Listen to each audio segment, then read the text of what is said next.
Normally, before I start the talk, I'd like to start with having a good intention, motivations before the class. And from a Buddhist point of view, and especially Mahayana Buddhist point of view, which the Tibetan Buddhism also belongs to, is regarded and believe the intention motivations is most important before we start any kind of activities in general, and especially spiritual activities. If we start with the right intentions, motivation, then whatever activities that we are trying to do become more positive, more beneficial, and so therefore we try to have as good intention and motivation as possible. Okay. So before that, we can try to relax your mind, quiet your mind by focusing on breath. You try to breathe in and out naturally, normally, and simply just watching and observing the breath.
And we can think, may our time here become more beneficial and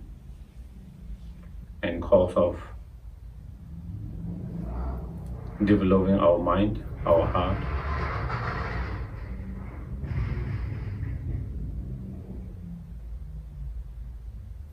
May it be cause condition to reduce, minimize, and overcome our negative thoughts, emotions.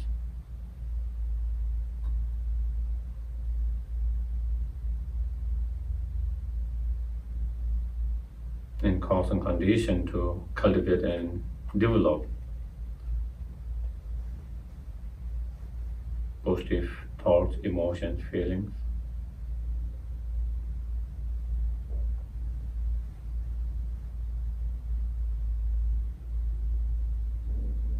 Such as true love, compassion, patience, contentment, wisdom, so forth.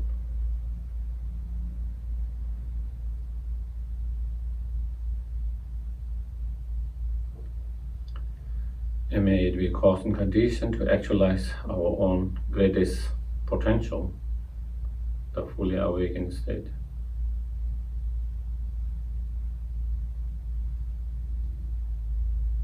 And cause to be most benefit and help, not only to oneself, but to all sentient beings, all living beings.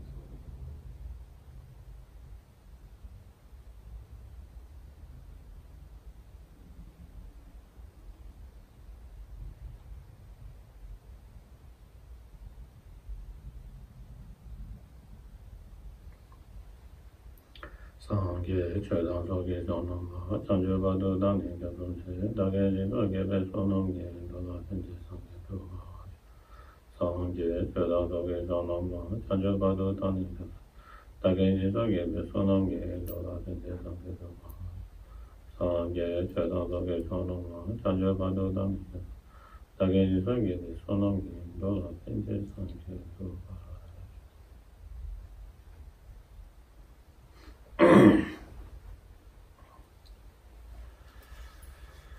So I think maybe we'll discuss for an hour and then we have a short break and then again we'll continue, and at the end there will be a time for question and answer. Okay. So today's topic,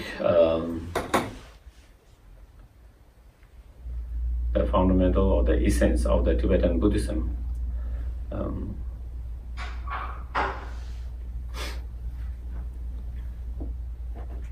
Tibetan Buddhism is the traditions that follow the Nalanda traditions, the Indian Nalanda traditions. And Nalanda was one of the greatest universities in ancient time.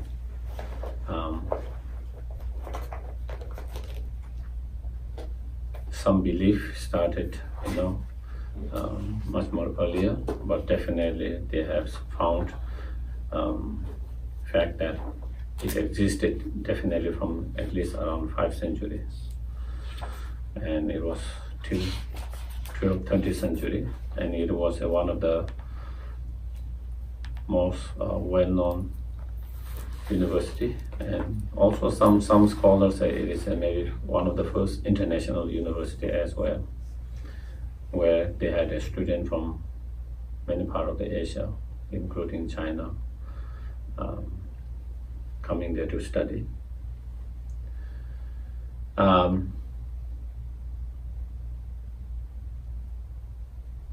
Even though it's a Buddhist university, but it is the subject that they study is philosophy of not just Buddhist, non-Buddhist philosophy as well, astrology, medicine, and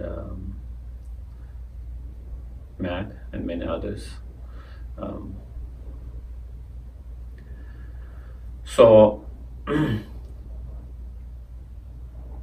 And when Buddhism first came to Tibet, it was around 7th centuries when the king at that time,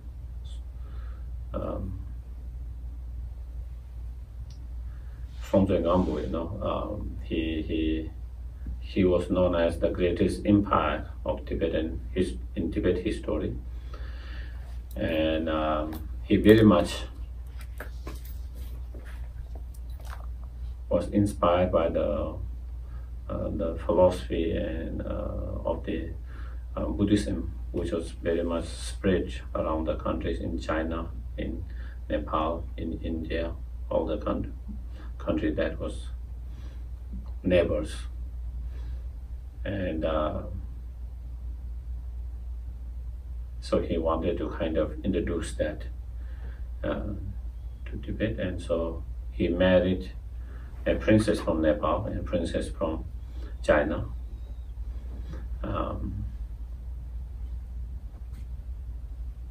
And I think maybe he also has a wife from Tibet as well. And then that was the beginning of at least a Buddhist coming there. The princes were Buddhist, and with them they brought some Buddhist scriptures and knowledge. And in order to really kind of introduce that, he felt that importance of being able to translate directly into Tibetan language. Even though there is a Tibetan written language at that time, but it was not highly developed to translate such a complicated, very deep philosophy they have the language to written language for a basic communications and writing on that, but they have not developed such that way they can really translate such a deep philosophy and teachings. And so he selected a lot of bright students, young ones, more than hundreds, and he sent them to India to learn the language, the Sanskrit language. And many of them went, and many of them died because it's a long journey, and not easy journey. And then from very cold mountain region to a very hot plain regions, and the food, everything, but of course some of them survived. And then among them there was one Thomism Buddha who kind of learned, perfected the language there very much, and then he developed this new written language which is used now. So it's based on Sanskrit, but also and certain alphabet he left from the Sanskrit. Most he took, but some he left, and then he added 4 sound, which they were the Tibetan make, which is not in Sanskrit alphabet. They cannot make that sound. So he introduced so in that way he introduced this new written kind of language. And and then 2-3 generations after that king, then another king, Tisung at his time, then he invited a teacher from India, and Shantirakshita was the master. He was from Nalanda monastery. He was one of the greatest scholars at that time in Nalanda University in India. So he invited him, and he came, and he built the first monastery and learning institutions, and he ordained first Tibetan monks at that time. And in Samye monastery, 4 divisions. There's a set where the students who are translating, just translation set of group, and then there was who are meditating, and then there was who was studying, and there were those who are doing rituals. So kind of 4 different sections. That was the first. And when he was trying to build the monastery, there was many obstacles, unseen lot of obstacles. So then he kind of advised the king to invite another master from India who can subdue the kind of negative energy. And so Pema Sambhava Guru Rinpoche Pema Sambhava invited. And so that was the beginning of the real study of the Buddhism in Tibet. So you can see it was established by a Nalanda scholar, teacher. And then after that, one of his main disciples, Kamalashila, also came later, and many other great Indian masters came as well. And also many Tibetans also went to India to study, and they also came back with the knowledge. And so little bit of history of the Buddhism in Tibet.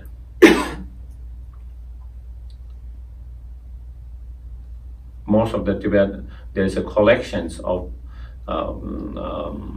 translations of the Buddha's teachings of over 100 volumes, and other Indian masters' commentaries on Buddha's teaching, more than 200 volumes. So more than 300 volumes were translated, and each volume consists of 300 pages to 600, 400 pages to 600 pages. Most of them translated from Sanskrit, Some of them translated from Pali language, and there are few which are translated also from Chinese.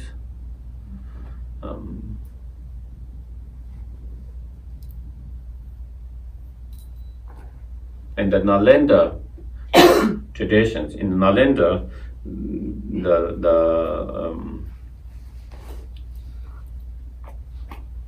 in Nalanda, the medium of the study, the language they studied was Sanskrit, and they were learning Sanskrit. So all the texts they studied, they were in Sanskrit language. So the Tibetan Buddhism is mainly based on the translation from the Sanskrit. Okay. His Holiness Dalai Lama often says, he found, because when he visit others and he tried to find from many other Buddhist countries as well, and at the moment it seems it is the only Tibetan Buddhism which seems to have the complete translation of all the teachings. In China there are a lot of translation, but they didn't translate all of the texts, and many other countries also. So in the Tibetan Buddhism, all the teachings, or the most of the teachings, practices that is there in Pali traditions are translated there and is within the Tibetan traditions, in the Tibetan that, all the Mahayana scriptures, studies, practice, that is based on Sanskrit traditions also are translated, and then on top of that the Vajrayana teachings also have been translated, and so it has the whole teachings in all of that. So in that way you can say it's extremely very rich in that.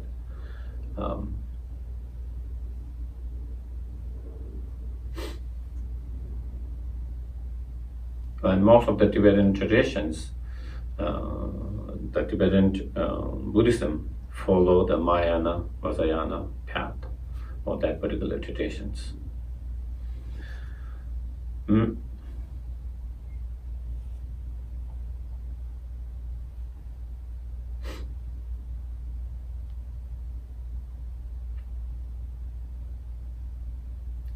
So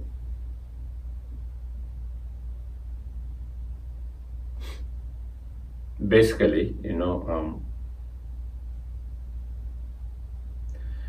Theravadan traditions, the emphasis is more on individual liberation,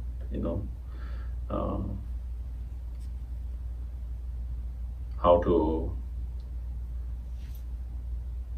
overcome your own defilement, all the delusions, which are the source of all our problem, suffering, and thereby overcoming your own suffering, and thereby achieving your own individual liberation. The emphasis more on that.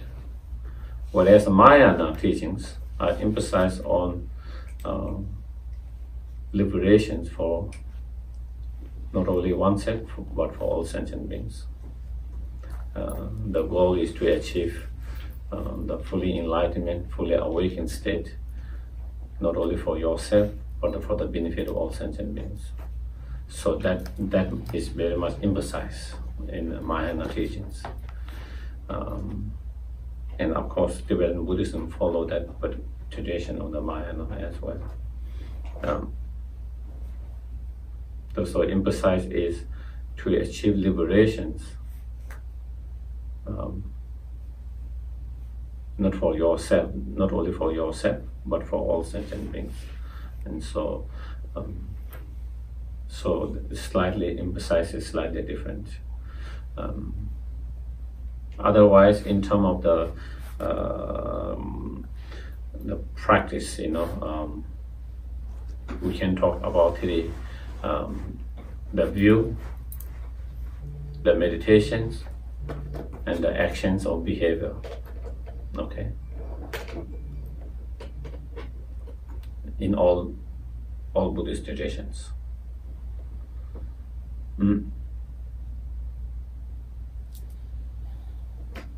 The view of interconnectedness, interdependent. The view that everything is interconnected, interrelated, interdependent.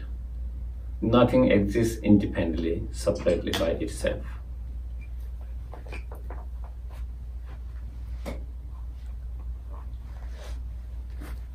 We are interconnected, interdependent. You are, self is interconnected, interdependent. Others are interdependent, interconnected.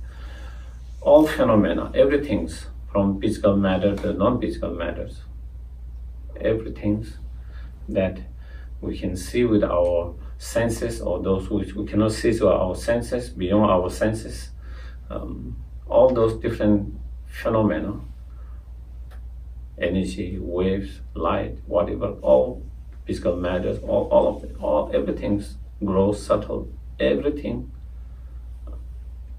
is interdependent, interconnected, interrelated. That is the view that Buddha spoke about, and that is the basis. That is the basic view of all different traditions of that.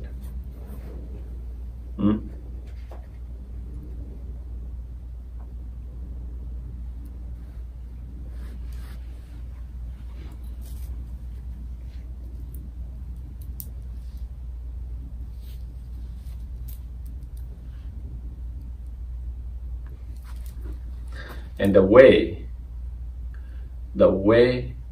to achieve, whether it is individual liberation or whether it is liberation for all sentient beings, fully enlightened, fully awakened state. But the way to achieve that is through meditations. Through meditations. The way to achieve, whether it is self-individual liberation or whether it is a liberation for all sentient beings, which is the fully enlightenment, fully awakened state, whatever, to achieve that, the way, the path, the way to achieve that is through meditations. And of course, when we talk about meditation, then it is a big subject. There are many types of meditation. Stabilizing meditation, analytical meditations, basically two main, and then within the analytical meditation, there are many different forms of analytical meditations. The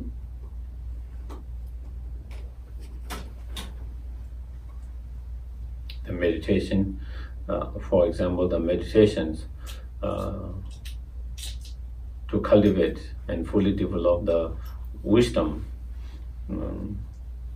that understand and realize the reality, the ultimate reality or truth, require analysis at the very beginning. Investigation, required investigating, analyzing, reasoning. Through that kind of meditation, through analyzing, investigating,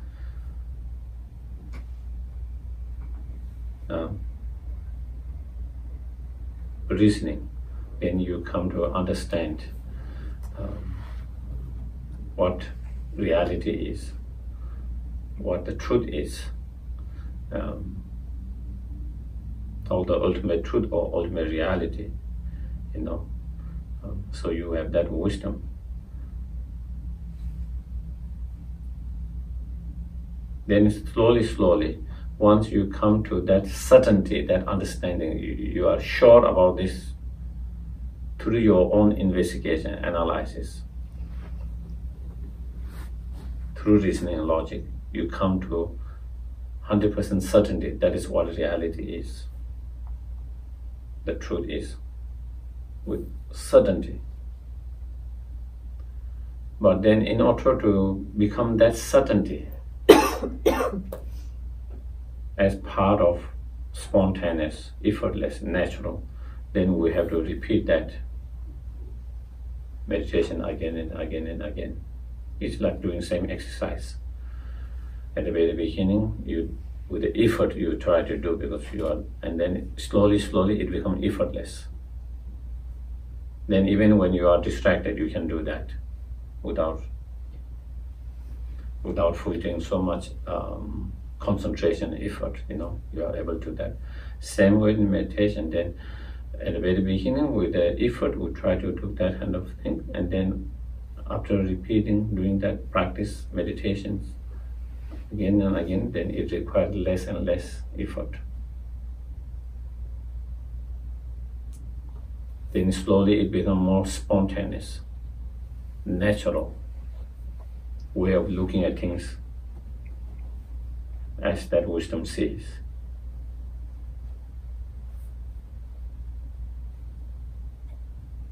At the moment, we have to remind ourselves how things are. Then slowly you don't have to remind yourself like that. It's just naturally you see everything like that way, spontaneously, naturally. That is when you have experiential understanding, not just the intellectual understanding, but experiential understanding. When you have that experiential understanding, then you started to have some changes in your mind, positive changes.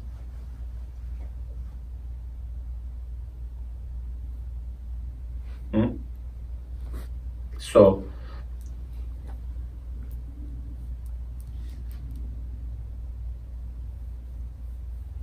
then, at the very beginning, even the meditation, we use the concept to analyze, to reason, and investigate. And through that kind of meditation, as you get better and better over the time with your practice, then it requires less such concept to do that. And then you go beyond concept. Then you have a direct perception or understanding or realizations of the ultimate truth or reality. The wisdom that realize or understand the ultimate truth or reality directly, which perceive directly without any concept, without any that, and that is the most powerful wisdom that can act as a direct antidote to our ignorance, confusion state of mind. That is the very root of all our other delusions, defilements, such as anger, hatred, resentment, grudges, craving, lust, strong attachments, jealousy, pride.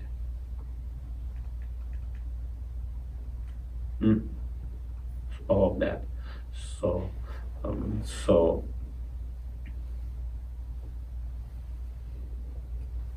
that is the meditations.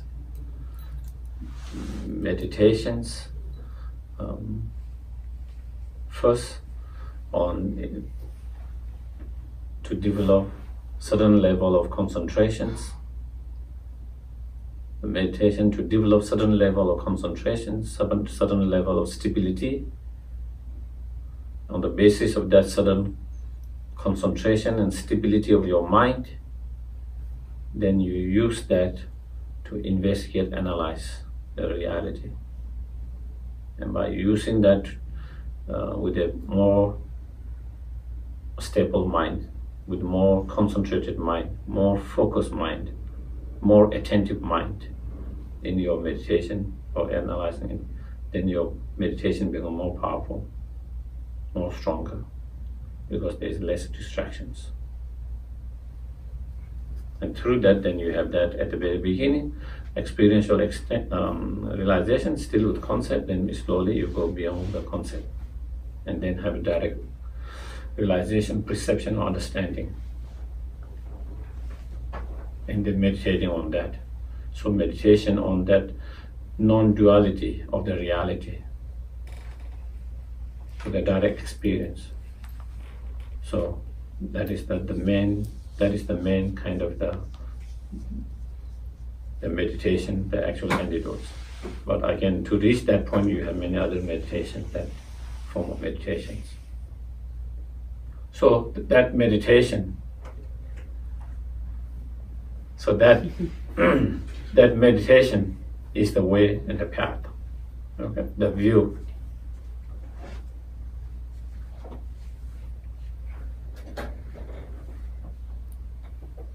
The view of dependent arising or interconnected, and then the meditations, and then the behavior or the actions. And the behavior or action is non-violence. Okay. And such actions of non-violence, the behavior of non-violence, come through the meditation and come through understanding of that view.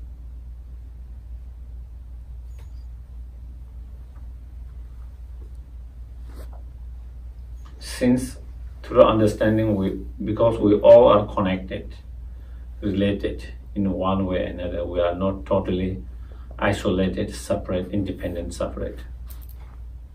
Our well-being is very much related with others' well-being. Others' well-being is very much related with us. We are interdependent, interconnected in some way, another way. Because of that, harming others means harming yourself. Indirectly. Hurting others means hurting yourself.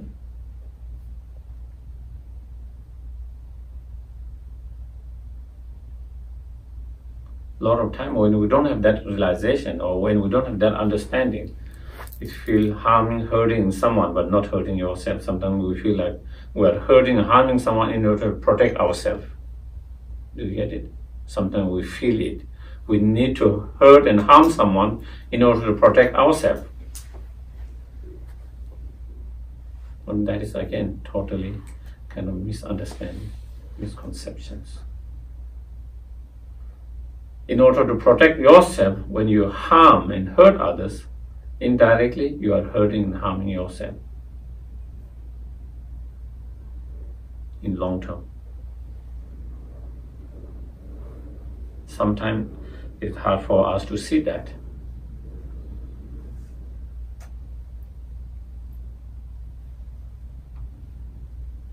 Because our minds sometimes become very narrow and we only tend to focus on short-term benefit. And therefore we cannot see long-term benefit.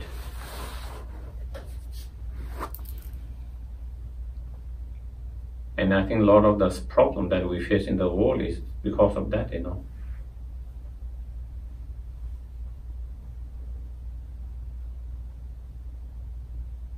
Economically, climate, all of that, the seas, because always we tend to focus too much on short-term benefit, and in the long term it has a very strong negative impact. Even the short term we make certain gain, certain profit, certain things, but in short term, in long term, then it affects the whole. It can have a very long-term negative consequences of that. At the same time, same thing in our everyday life also, when we think, then sometimes we don't think too far away. We cannot see far away, we can't think long-term. We always seem to focus on very short-term. And that can become and similarly in these cases, in short-term we feel we are protecting ourselves. For that, because of that, we harm and hurt others, but in the long term, it hurts and harm ourselves. Not only it hurts and harm others, but it also hurts and harm yourself. Whereas taking care of others, loving kindness, compassion, is not only it helps others, but in long term it helps you as well. In long term, it is also taking care of yourself.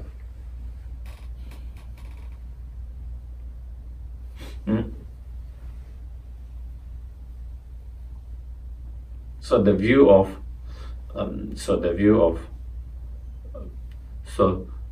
the actions of not harming, not hurting intentionally,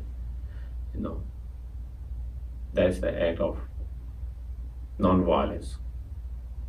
With that understanding,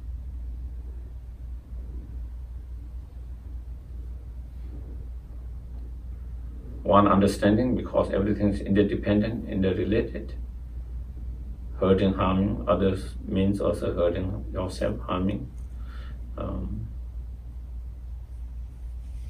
the other hand, just as we don't want to be hurt and harmed by anyone, each and every sentient being does not want to be hurt and harmed by anyone.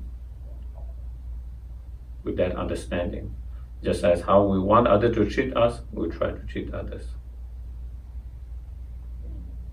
Isn't it? Sometimes we make mistake, okay? Unintentionally. Even sometimes trying all our best not to make mistake, we make mistake. That's normal. Ordinary human beings, that is normal. That happens to everyone.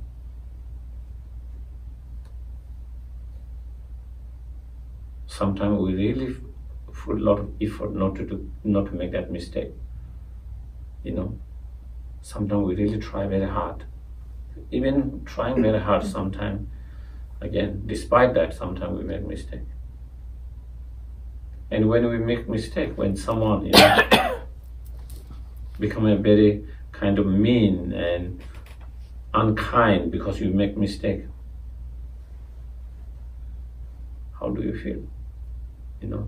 If they point your mistake, they say how bad you are because you make mistake, you this and that, all kind of with that kind of hard feelings, negative feelings. Even though we make mistake, but we don't want to be treated that way, do we? We are open to them to kind of help us to understand our mistake and overcome mistake, but not with such bad feelings, negative feelings. When they do that, and then we cannot take it. We cannot take it. Then we get upset, angry. Despite knowing I make mistake, but then we think, yes, I make mistake. Why do you have to treat me that way? Can't you treat me more gentle? Do you get it? I make mistake, but why do you have to treat me so harshly? Can't you treat me with more gentleness for my mistake?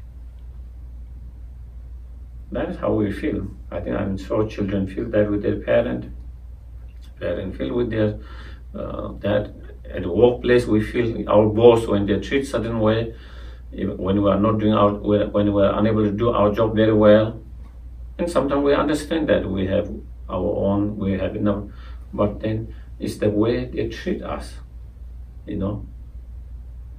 whether with some kind of kindness, gentleness, or whether it's with more kind of harsh.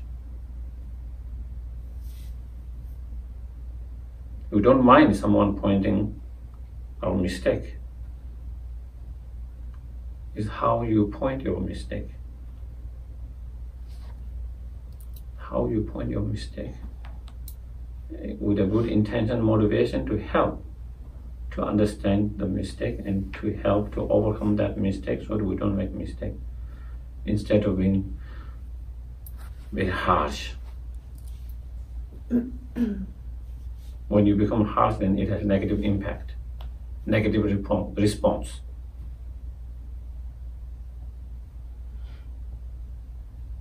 So just as we don't want to be treated that way, when it is treated that way, we get hurt. We get hurt. And because of that, then we feel upset and angry. Sometimes even knowing that was our mistake. Because we feel, even though we make mistake, but that is how this is not the way how it should be treated. Same way, with that understanding, with our own experience, then we learn to treat others that way, with more gentle, more compassionate, more kindness.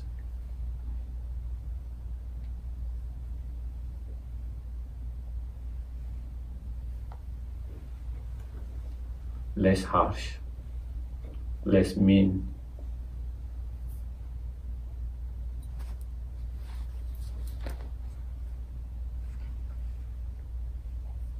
And that is the act of non-violence.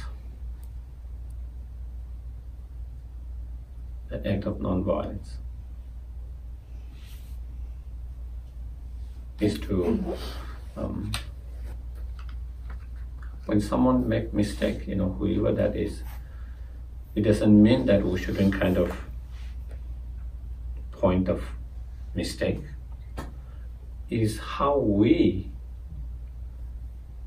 point a mistake, how do we try to deal with that problems, with what state of mind. That's the key.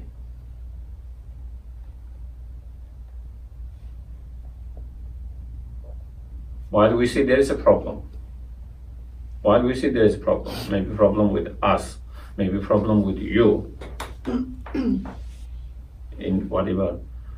But in order to kind of deal and trying to solve the problem, trying to fix the problems, with what kind of attitude are we trying to fix the problem? To deal the problem. That is the key here. If we are trying to fix the problem or deal with the problem with a negative attitude, with sense of resentment, sense of anger, sense of frustrations,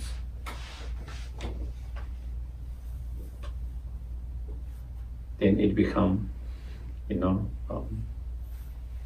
that's such, whatever action we take, whatever action we take in order to kind of deal or respond to the situation, the problems, such act become violent act.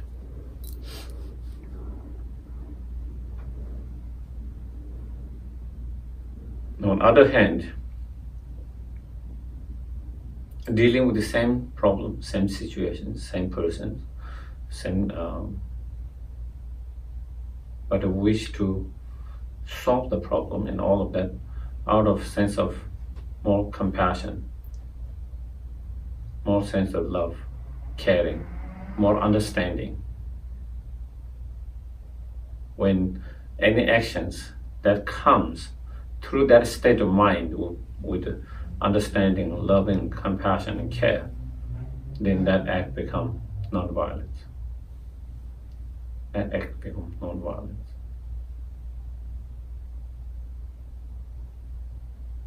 So,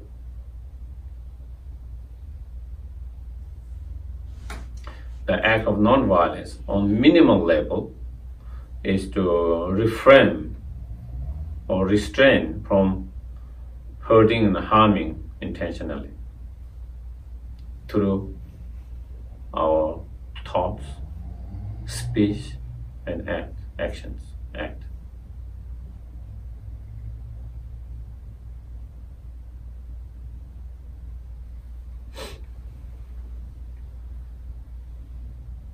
And then when you go further than that, the act of non-violence, not only you refrain or you restrain from hurting and harming others, you actually try to help and benefit others. That's higher level of non-violence. Taking that act of non-violence to a higher level, not only not hurting or harming intentionally, but intentionally trying to help and benefit others through our thoughts, speech, actions. And so the Mahayana emphasizes very much on that.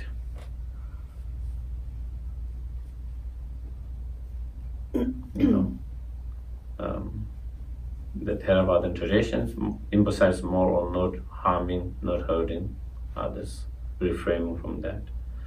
The Bodhisattva's path on the Mahayana, it emphasizes very much on helping and benefiting others. Not only not reframing, but also actually really dedicating yourself to the happiness, for the welfare, for the benefit, for the service of other sentient beings. And that is so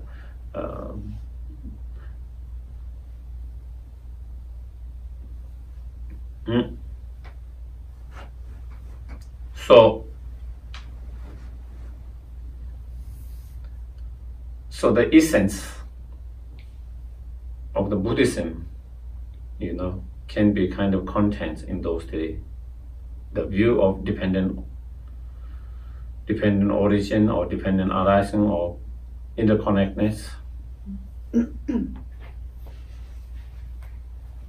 the path, the meditations, the way, the meditations, and the actions or the behavior of non-violence.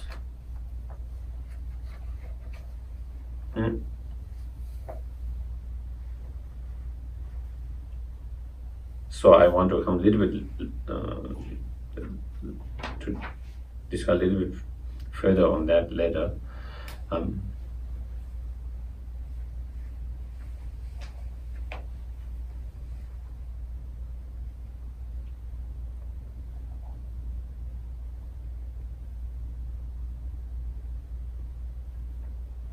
In order to be more benefit, more help to yourself, to others,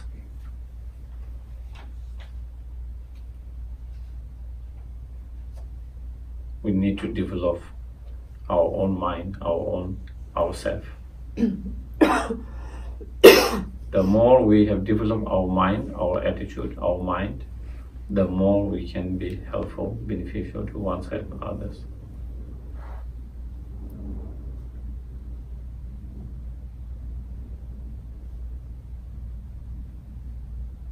The more we have loving kindness, compassion, the awakening mind bodhicitta, more wisdom,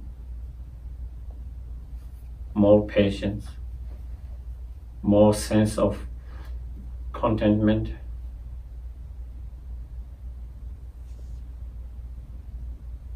we will be able to take care of ourselves better. We will be more happy with ourselves.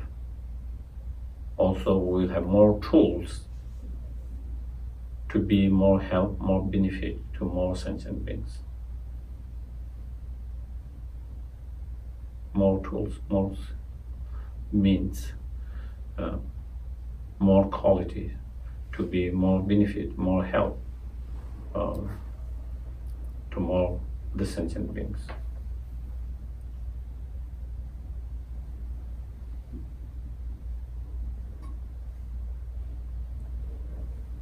The more undeveloped our mind, our attitude, ourself, the more, the more we have anger, hatred, resentment, grudges, sense of intolerance, strong grasping, ignorance, strong attachment, jealousy, sense of pride, unhealthy pride, sense of arrogance, and so forth. The more we have those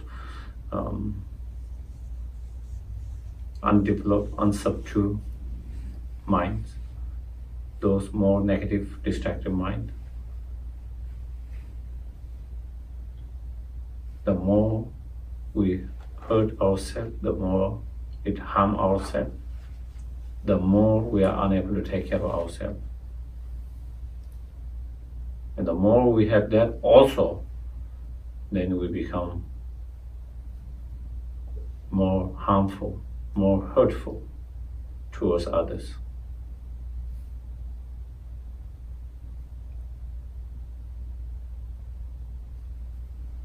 And create more pain for yourself and create more pain and suffering to others.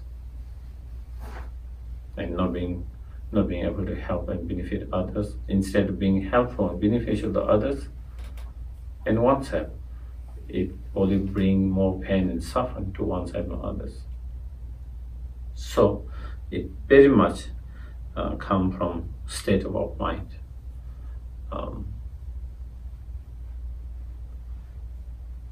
How much our mind is developed, how much our attitude is developed, depending on that.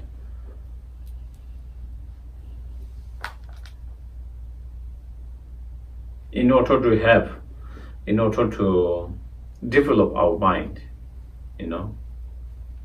reducing those negative and destructive emotions, thoughts, feelings, those defilements, and in order to increase those positive, helpful emotion, thoughts, feelings, the mind, it doesn't come by just wishing it, just by wishing and praying, it doesn't happen. It's not as simple, where you can just wish and that happens, or you just pray and that happens. Neither it can be treated, physically with some kind of surgery by taking certain pills. It has to be deal internally with our mind. It's something internal, mental. So it has to develop with mind. And so to that, then we need to, the meditations comes, as mentioned before, the way to discipline our mind, to transform our mind, to subdue our mind, is through the meditations.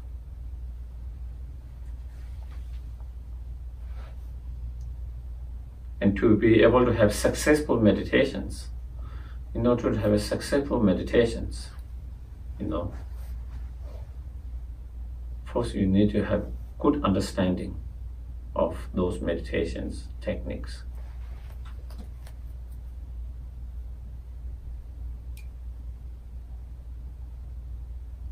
Good understanding through reflections. As I mentioned, about meditations is through investigation, analyzing, or reflection, you come to certain certainty, certain understanding. And in order to make that certainty, understanding effortless part of, then you repeat that again and again through meditations. Before you can continue to repeat that again and again and that, first you need to come to that certain understanding, certainty.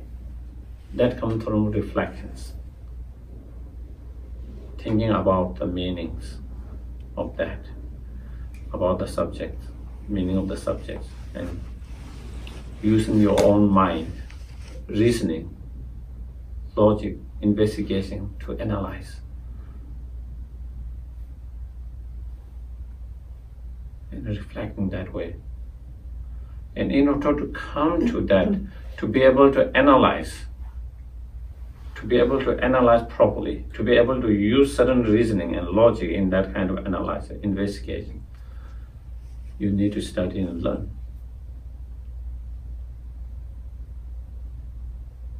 You learn and study, and through that you have some understanding, and you develop some tools. Through those kind of tools and your understanding, then you use your own mind to investigate, analyze. So then we talk about, from there, as I mentioned before, the Kamala Shila, who wrote, one of his great writing, 3 stages of meditations, 3 books, he was the main disciple of Shandarakshita, who brought the Buddhism to Tibet. As he said, first you have the wisdom that comes through hearing, studying, okay? And then that wisdom develop further through your own analysis, reflections. After you study, then you reflect on that further.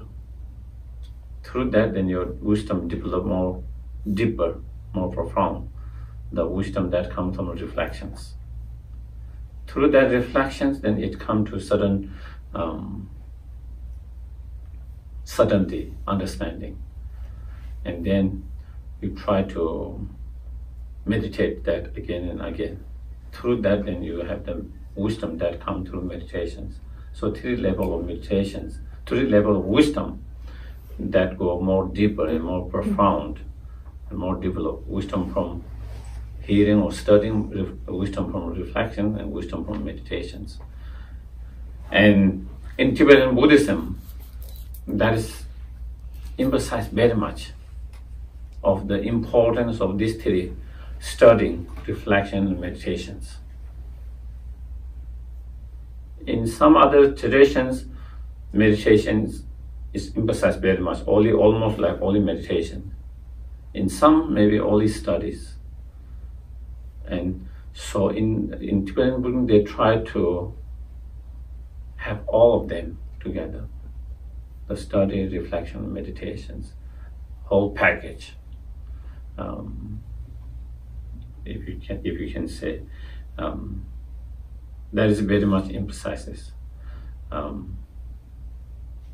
At the very beginning, studying, learning, important.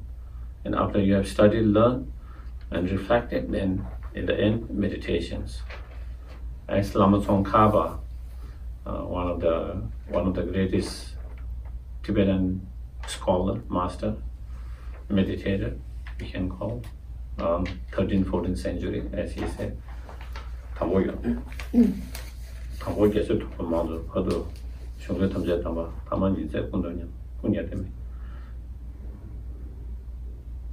At the very beginning, he said, you try to have extensive studying and learning, extended study and learn. And in the middle, through that extensive study and learning, then you understand all the teachings as instructions, all the teaching as instructions to overcome your own delusions, your own defilements.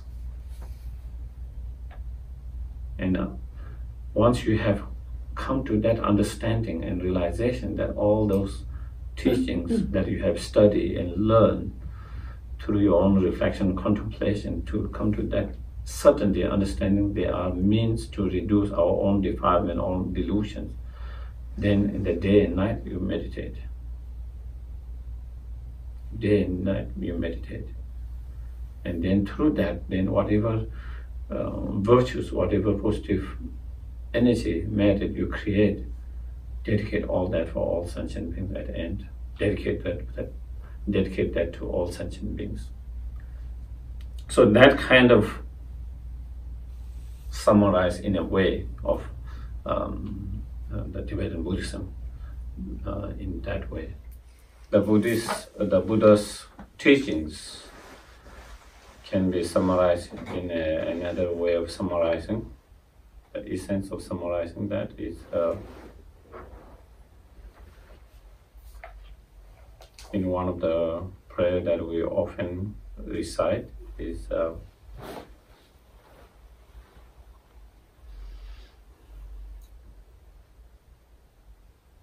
never performing any negative actions,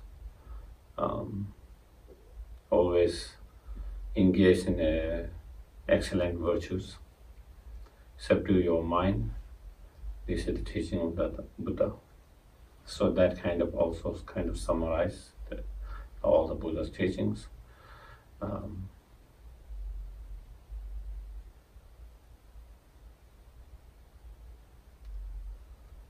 Trying to stop performing or engaging into any actions that brings suffering to others or oneself or both, short-term, long-term, and try to engage in the actions that only brings happiness and joy to others, oneself, both. And to do that,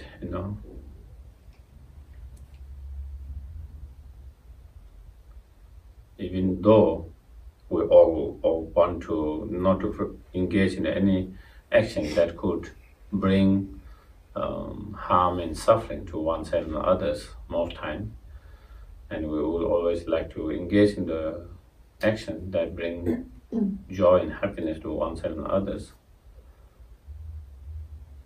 But it is not easy, even though we might have that wish. But in our everyday actions, in our everyday life, it is not easy to do that. And the reason why we're unable to do it is because of the strong negative emotions that arises. You don't want to hurt someone, but then anger arises, and then you do something that hurts others or yourself. You don't want to be jealousy, but you see something happening, and then jealousy just arises.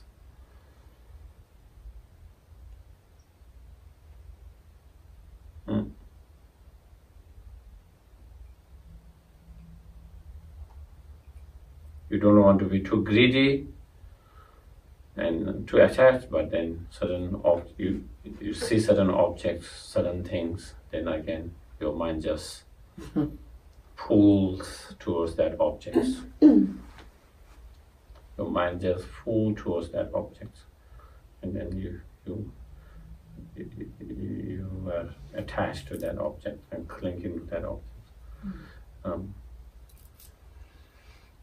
So that happens because our mind is not subdued now at the moment. Our mind is not subdued. Our mind is full of those destructive negative emotions. And when a sudden cause and condition arises, those emotion arises. When those emotion arises, then we engage in something unhealthy, not beneficial, harmful actions. And through that, then we suffer, others suffer, we all suffer.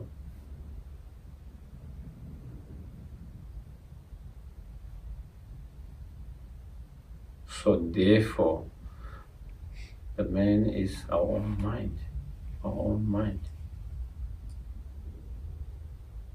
And so all the Buddha's teaching is the way to subdue our mind, to subdue our unsubdued mind, to discipline our undisciplined mind,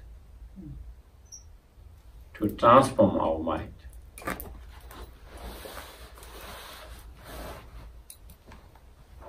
Because it is our own mind that is the main source of our own suffering and as well as source of happiness. Our undisciplined, unsubdued, destructive, negative minds are the source of our problem, our suffering, our pain.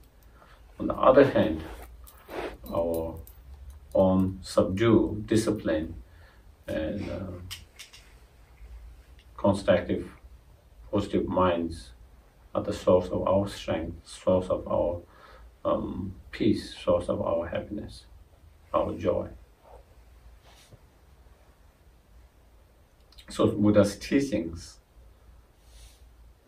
the essence of Buddha's teachings is all that, fundamentally all that. Teachings are teaching on technique, the method of practice meditations to reduce, to minimize those destructive negative emotions, to increase and improve those positive constructive emotions, thoughts and feelings. And so that is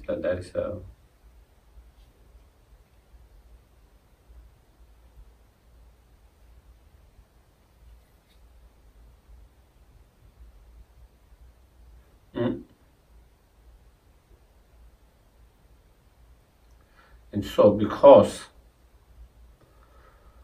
those destructive negative emotions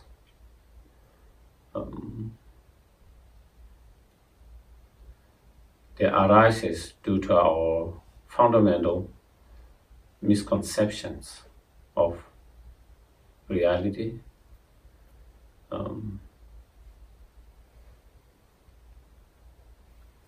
the confusion state, the mistaken mind, the misconception of the reality, that fundamental ignorance. Due to that, then all other delusion arises, as well as our strong selfish or self-centeredness attitude. Those two are the very root of all the other negative emotions, destructive emotions.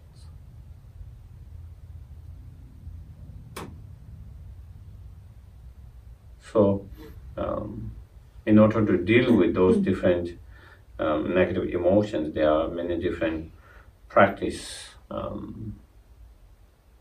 meditation method of meditations to deal with anger, jealousy, attachment, pride, and so forth. Different technique of meditation of that, individual meditations in relation with those different negative emotions. But then there is a meditation on the wisdom, meditation of the wisdom, the view, in order to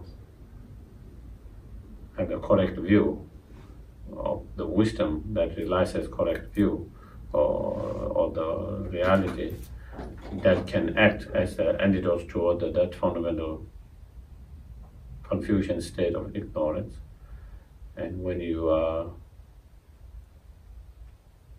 let ignorance destroy, then all the other delusion that arises on the basis of that fundamental ignorance is also destroyed. And when those negative emotion defilement are no more there, then there's no reason to make any mistake. There's no reason to create in any unhealthy, unwholesome actions that brings more pain and suffering to oneself and others. So therefore, in order to have that, so we need to have that wisdom in order to overcome that, the very root of all the delusion, the fundamental ignorance. And in order to overcome the selfish attitude of self-cherishing, the selfish attitude of self-centeredness, the attitude of self-centeredness, then we need to develop more loving kindness, compassion, and bodhicitta mind. And those act as an antidote towards the selfish attitude of self-centeredness. And when you have less selfish attitude, less self-centeredness, you suffer less. You suffer less, and you create less problem, harm, intentionally harm, hurt to others. A lot of time, we tend to hurt and harm others due to very strong selfish attitude, due to strong selfish attitude, self-centeredness.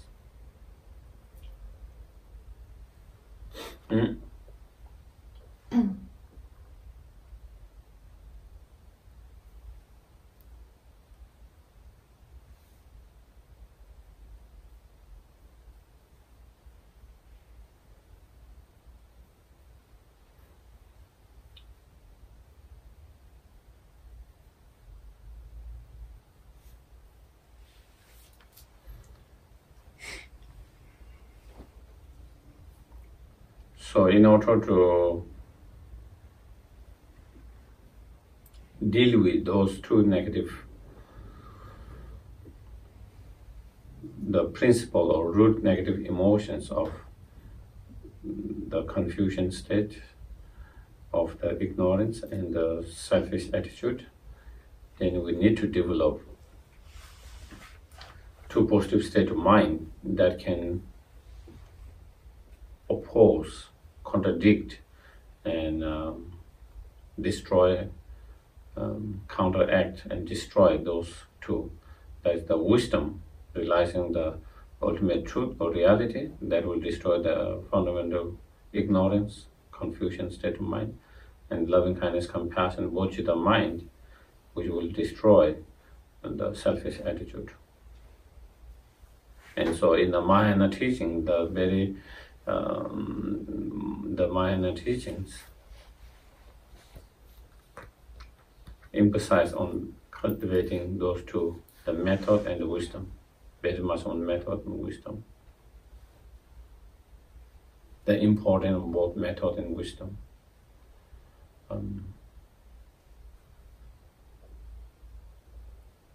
I don't remember the exact sutra in one of the Buddha's sutra in his teachings. He said the wisdom without compassion is bondage. Wisdom with compassion is liberation. Compassion without wisdom is bondage. And compassion with wisdom is liberations. And basically he's saying the importance of need to cultivate both wisdom and compassion. On a spiritual level, for someone who aspired to actualize their own greatest potential of fully awakened state, in order to actualize that fully awakened state, then these two, the method of loving kindness, compassion, bodhicitta mind, and the wisdom relies on the ultimate truth, is necessary. Without that, there is no absolutely you can achieve that your own highest potential, fully awakened state on spiritual level. Even entering to some of the other bodhisattvas path, you need both of those. Even in our everyday life, the importance of those qualities is clear.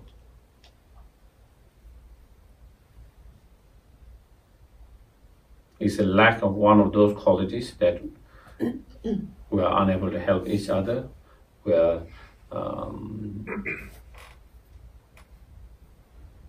sometimes it's lack of one of those qualities which we are unable to help ourselves and unable to help others. It's lack of one of those qualities which we harm and hurt ourselves and hurt and harm others.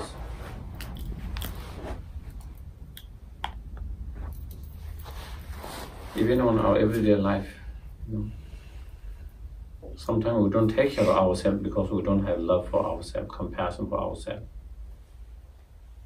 Lack of compassion for yourself, then you neglect your own well-being. You don't take care of yourself. Lack of compassion for others, again, we neglect others' well-beings.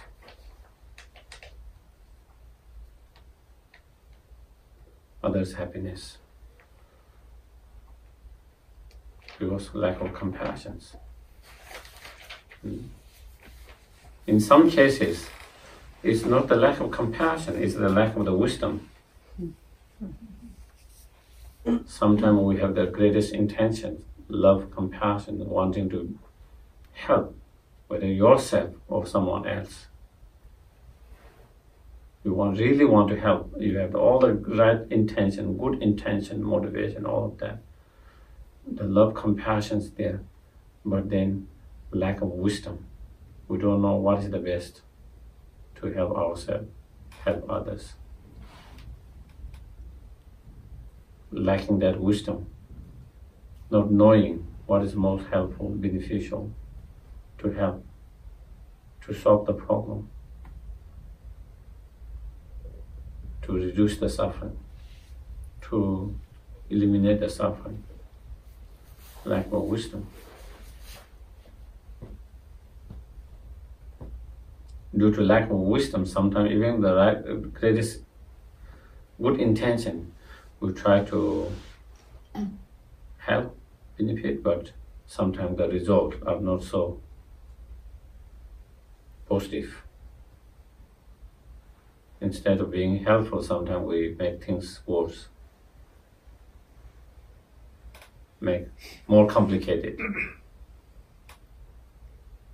In that cases, it's not lack of the compassion, but it's lack of the wisdom.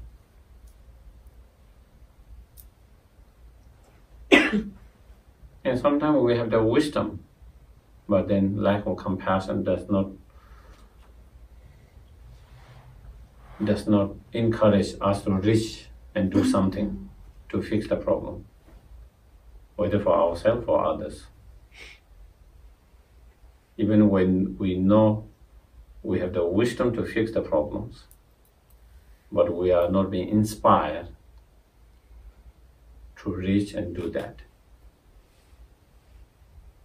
And that is lack of compassion. And so therefore, both is so important and equally important. In Mahayana Buddhist tradition, that is very, very much emphasized to develop both those two qualities.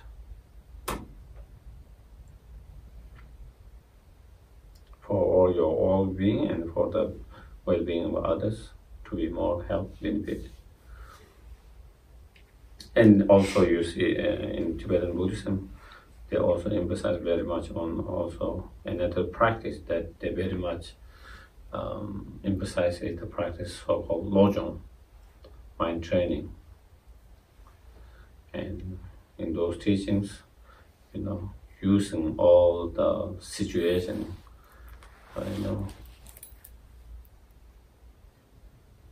happy situations or sad situation, whatever it encounter in our life, easy time, difficult times, everything as a means to cultivate more loving kindness, compassion, using all of that as a path to enlightenment, using them as a no matter what situation we encounter, good, bad,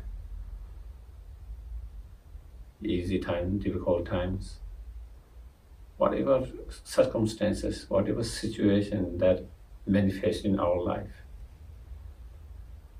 whatever situation we face in our life, trying to use all of them as a source to develop ourselves internally, spiritually, using them as a cause to develop our more understanding of our own Dharma, understanding of our own mind, to develop more loving kindness, compassion. And when we are able to do that, then we have there's more peace in our life, because you can use all situations in a positive way.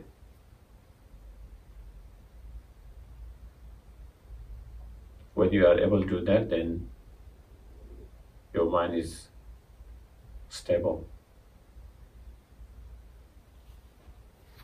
When externally good things are happening in our life, your mind is stable. When things does not go the way you want, you wish, and things go in another way, also your mind is stable, able to keep your mind calm, stable in whatever situation. And that is another kind of very essential kind of teachings and training that you find in the Tibetan Buddhism. So with that, I think maybe I will kind of stop here, so then I can take some questions, if there's any questions, or any comments, sharing, whatever.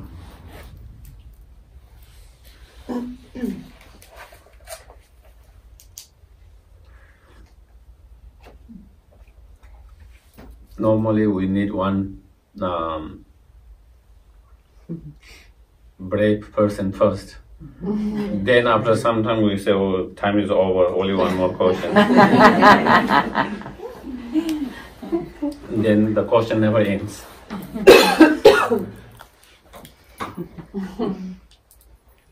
I'll ask one question. Yes, please. Usually when someone that we're new, that I have been asked several times, what are the few good books that we can recommend? Are there any specific books that you would suggest for newcomers? I don't know. Because,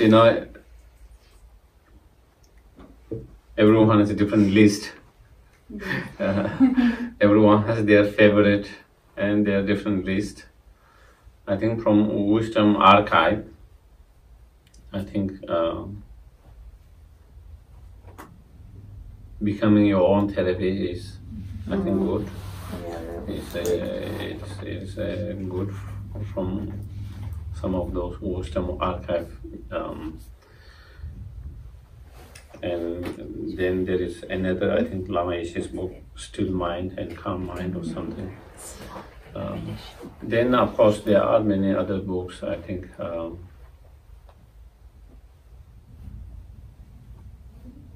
I found The Art of Joy by Dalai Lama and Desmond Tutu.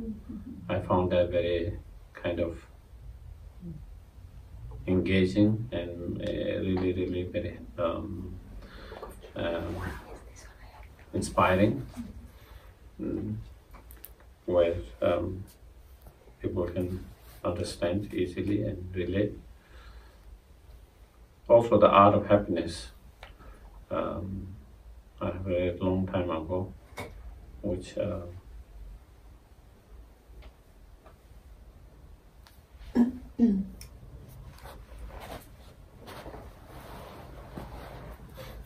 and I think there are so many books that I'm, because I'm not an English book reader, I read mostly in Tibetans, and all of those new books are in English, so I have read some of them, but those are not in my bookshelf most time. I have only few of English books, or written in English. And so it's more difficult for me to recommend. Of course, those are the books that I have read, and then there are other books which are more deeper, more deeper. And there are, I think, many, I can't remember, there are also quite many nice books by Thich Nhat Hanh, for newcomers.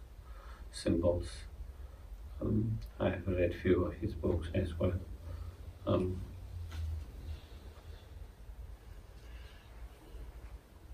Yes. So. Yeah. Yes, please. So speaking of books, I've been listening to Venerable Amy's Buddhism in a Nutshell, because I heard her speak here a few weeks ago, and one of the things that she writes about and speaks about is purification. And I haven't gotten to the part yet where she explains what she means by that, and maybe you could.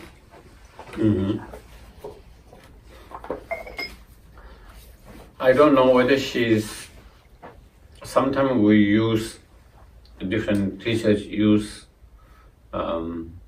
purifier, cleansing, even for delusions, So in that case, it is applying certain meditation technique, for example. Loving kindness, compassion as a way to purify, cleanse, or overcome the anger, hatred, resentment. That which sometimes you find using that one. But maybe in her cases, I don't know, unless you listen the whole, maybe she might be talking about something of purifying something negative that we have already done in the past, And so in Tibetan, in Vajrayana traditions, then there are certain meditations and techniques to do that with practice, so it is like when we create certain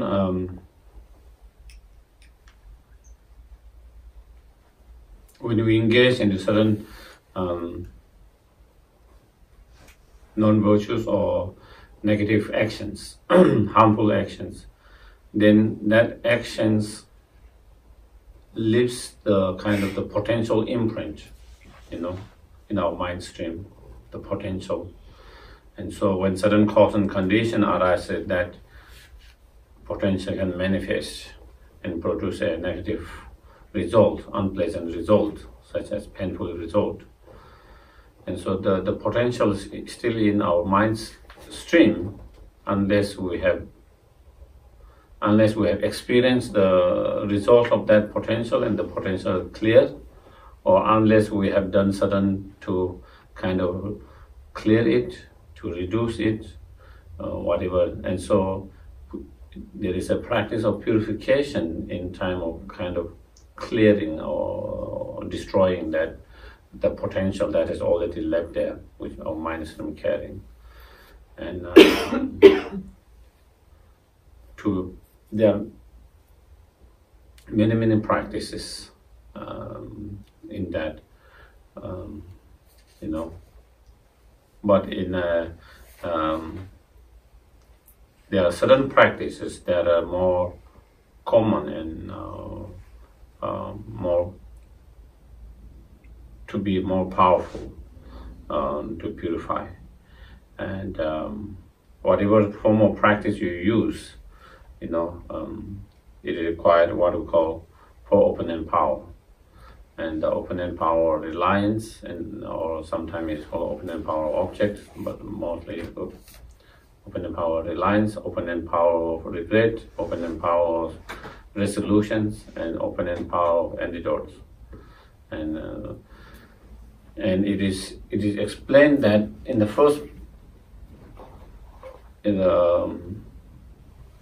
opponent power, the reliance is taking refuge and generating bodhicitta motivation or intentions. And it is said that it is if someone sleep on the floor because it's wet and didn't pay attention, you fall down, in this floor. If you have to get up, you have to rely on the same floor that you fall on to get up. Same when we create a negative actions or karma, we try to purify on relying on the same object that we created. And so in terms of creating of negative karma or actions, we create either in relation to holy object or ordinary object with the sentient beings. So in order to purify negative karma, we create a holy object, then we take refuge, rely on the same object. And then to purify the negative karma that we have created in relation to sentient beings, we rely on them to cultivate bodhicitta towards each of sentient beings. So that is the reliance, opponent power. So we try to generate something positive towards the very object that we have generated negative. Due to having generated some kind of negativities towards them, then we create so to purify that, we rely on same object to develop some kind of positive attitude, positive thoughts, and that. And second is the regret. In order to change anything, transform something, first we have to acknowledge that such actions is harmful, not beneficial. Understanding and acknowledging and having some level of regret. If you don't regret it, if you don't acknowledge it, then there is no transformations. There's no reason why we should change. And so to transform anything. And so definitely also in this, recognizing such actions is not helpful, beneficial, but is a harmful source of suffering. And with that understanding, we acknowledge that was something mistake, intentional, unintentional, and something that we need to work on. And then through that, having some strong sense of regret. And then the opening of resolution. Then after that, then a strong determination, promise or resolution not to do that action, that same mistake again in the future.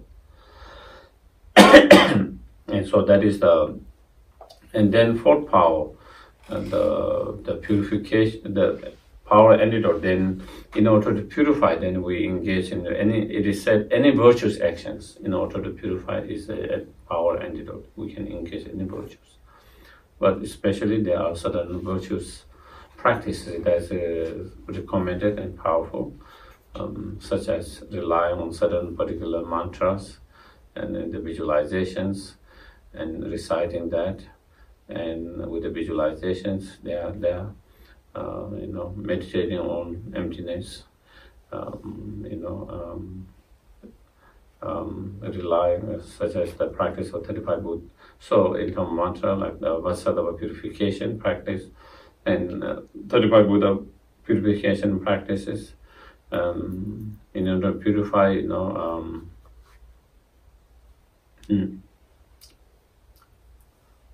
making holy objects and so forth. So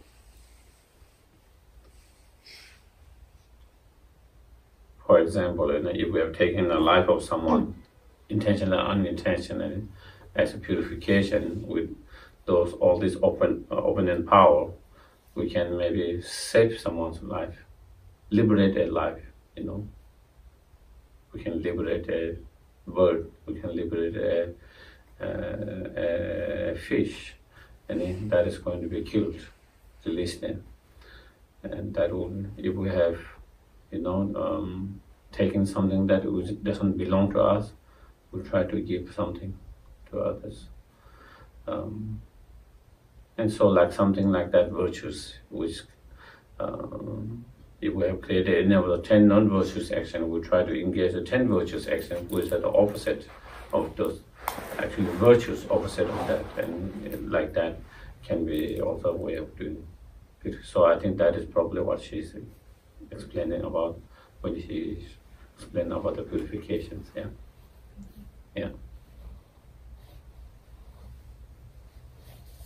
Any others? I have a question in regards of meditation, because I prefer some meditations more than others. Is that okay? Like I'm doing right now, I've been doing these past weeks in equanimity. So I really enjoy that type of meditation. It really gives me a sense of tranquility and peace of mind, level mind. So is it okay? Absolutely, or I should change? No, I think,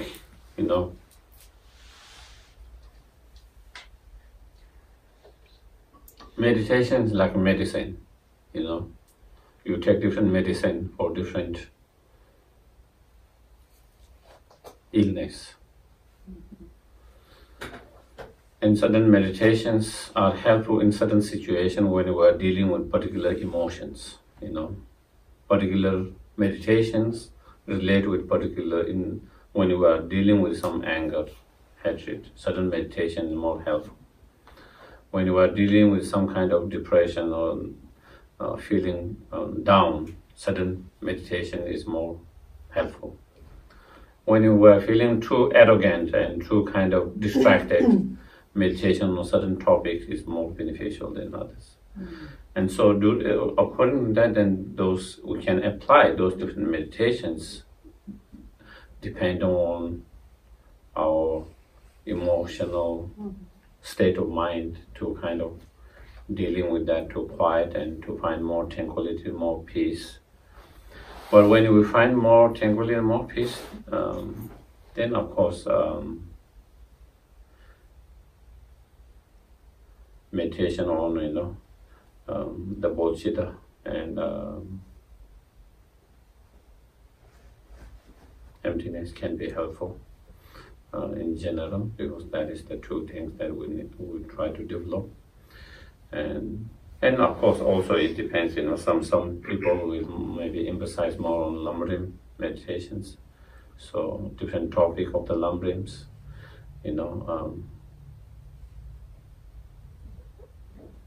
so again, it depends on individual and their situations and that. So if you find that very helpful to find more tranquility, more calm, more peace, why not? Thank you. Yeah. How do we know which meditation to go to, depending on the different kind of states of mind that we are going through? I think studying is like studying different techniques, different meditation, different techniques, and then trying yourself all those different techniques and those meditation, and then seeing, which one has more effect on oneself, which is more stronger on that. Of course, like when you are dealing with the anger, when you study, you can see there are many different meditations on loving kindness, compassion, patience, and within the patience, many different way of doing that. And same with when we have kind of strong kind of cravings or strong attachment. There are many meditations again in relation with that, and so learning those different meditations technique that there are, then you try to apply and see. And even though all of them are, even though for one emotion, negative emotion, there are many different meditation techniques, but particular meditation technique is more effective for someone than others. So that is why, in one way, it feels sometimes Buddhism is overwhelming because there is so much. But in other way, if you know exactly what you want, you have tried it and you know what you want, and this is more effective, then you apply that and you don't have to be overwhelmed by so much there. Do you get it? Yes. I always use this example. When I first came to this country, I went to grocery, I was overwhelmed. I just wanted the salt, and there is so many different types of salt, and didn't know which one should I get, and what differences, and all of that, But now I don't get overwhelmed by that. I know what I need, and I just go and get it. And it is good that everyone has different needs, and everything is there for different needs of different people. Same, there are so many, even with dealing with one emotion such as anger or such as attachment, there are so many different techniques of meditation, many different. And because certain techniques are more effective for someone, because they can relate that kind of technique more than others. And so once you study and find that, and then you just kind of try to apply that for yourself. One particular technique which someone finds very effective, the other person might not find it as effective. Thank you. Yeah. So then we conclude, then we try to dedicate. So whatever virtues and positive energy that we have created in the past and having created today and in the future, may there be more peace, more harmony and happiness in the life of all sentient beings, especially in this world.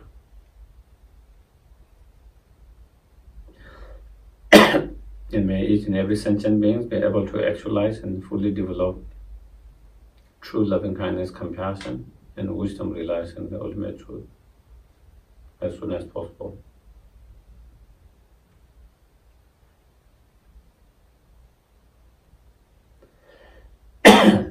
And through that, may they be able to actualize their own highest potential, the fully awakened state, so they can be greatest help and benefit to themselves and to all sentient beings.